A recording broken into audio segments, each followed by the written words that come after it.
राज्यातील शेतकऱ्यांसाठी एक महत्त्वाची आणि उत्सुकता वाढवणारी बातमी समोर येत आहे. 6 मार्च रोजी शेतकरी कर्जमाफी संदर्भात आनंदाची बातमी मिळण्याची शक्यता व्यक्त केली जात आहे. कारण कर्जमाफीच्या हालचालींना आता वेग आल्यामुळे चित्र स्पष्ट दिसून येते. विविध बँकांकडून थकीत कर्ज असलेल्या शेतकऱ्यांची माहिती गोळा करण्याची प्रक्रिया सुरू झाली आहे आणि ती 75% सरकारी डॉक्युमेंट अपलोड केले गेले आहे. या नुसार यामुळे शेतकऱ्यांना आशा निर्माण झाली आहे. नागपूर जिल्हा मध्यवर्ती बँकेकडून थकीत शेतकऱ्यांची कर्जाची माहिती संकलित करण्यासाठी सुरुवात करण्यात आली आहे.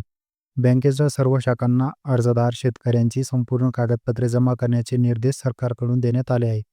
यासाठी वृत्तपत्रामध्ये जाहिरात देऊन शेतकऱ्यांची माहिती बँकेत सादर करावी असे आवाहन देखील करण्यात आलेले आहे. त्यामुळे अनेक शेतकरी आता आपली कागदपत्रे जमा करण्यासाठी पुढे येताना दिसत आहे. बँक स्तरावर सुरू असलेली ही प्रक्रिया पूर्ण झाल्यानंतर संबंधित सर्व माहिती सहकार विभागाकडे सादर केली जाणार असल्याची माहिती समोर येत आहे. राज्य सरकारने यापूर्वी 30 जूनपर्यंत कर्जमाफीचे धोरण जाहीर करण्याची घोषणा केली होती. त्यामुळे आता 6 मार्च रोजी कर्जमाफीबाबत काही ठोस निर्णय जाहीर होतील असे आश्वासन सरकारकडून देण्यात आले आहे. राज्यातील लाखो शेतकऱ्यांकडे या योजनेकडे लक्ष लागलेले आहे. दरम्यान शेतकऱ्यांची संपूर्ण कर्जमाफी 30 जूनच्या आत व्हावी आणि सरकारला या मागणीची पुन्हा आठवण करून द्यावी यासाठी बच्चू कडू यांनी 1 मार्चपासून पदयात्रा काढण्याची घोषणा करण्यात आली आहे. या पदयात्रेमुळे कर्जमाफीचा मुद्दा अधिक तीव्र पुढे नेण्याची शक्यता आहे. मात्र त्याआधीच सरकारकडून आणि बँकांकडून सुरू असलेल्या हालचालींमुळे कर्जमाफीच्या चर्चेला अधिक वेग मिळाला आहे. नागपूरमधील एका जिल्हा मध्यवर्ती बँकेने या संदर्भात जाहिरात प्रसिद्ध करून शेतकऱ्यांना कागदपत्रे मनवली आहेत. यावर प्रतिक्रिया देताना बच्चू कडू यांनी स्पष्ट केले की बँकेकडून मागवली जाणारी माहिती ही काही अंशी जुनी असून ती अद्ययावत करून सरकारला सादर करण्यात आली आहे. त्यांच्या म्हणण्यानुसार झालेल्या बैठकीमध्ये चालू वर्षाचं कर्ज वगळून जुन्या कर्जाची माहिती मागवण्यात आली होती. मात्र त्यांनी सरकारकडे विनंती केली आहे की चालू वर्षाचे कर्ज देखील विचारात घेतले जावे आणि तेही माफ करण्यात यावे.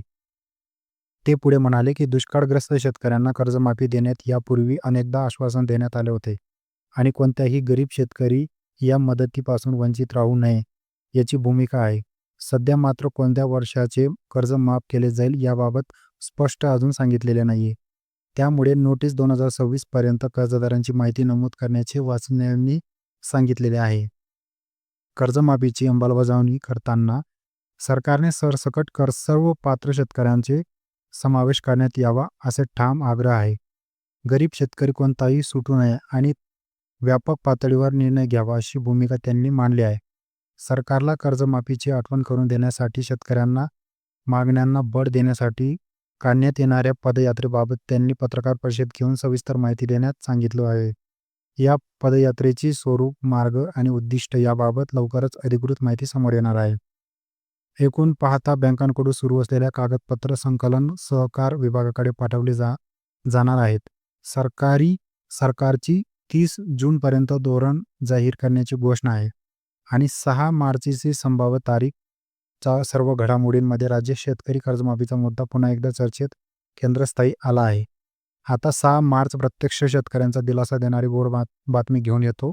याकडे सर्व राज्याचे लक्ष लागलेलं आहे. तर मित्रांनो, आजचा व्हिडिओ कसा वाटला कमेंट करून नक्की सांगा. इंस्टाग्राम, फेसबुकवर पाहत असाल तर फॉलो करून घ्या, ठीक आहे. आणि यूट्यूब चॅनलवर पाहत असाल तर सबस्क्राईब करून घ्या. तर चला मित्रांनो, भेटू आपण नवीन व्हिडिओसोबत. तोपर्यंत धन्यवाद. जय हिंद, जय महाराष्ट्र.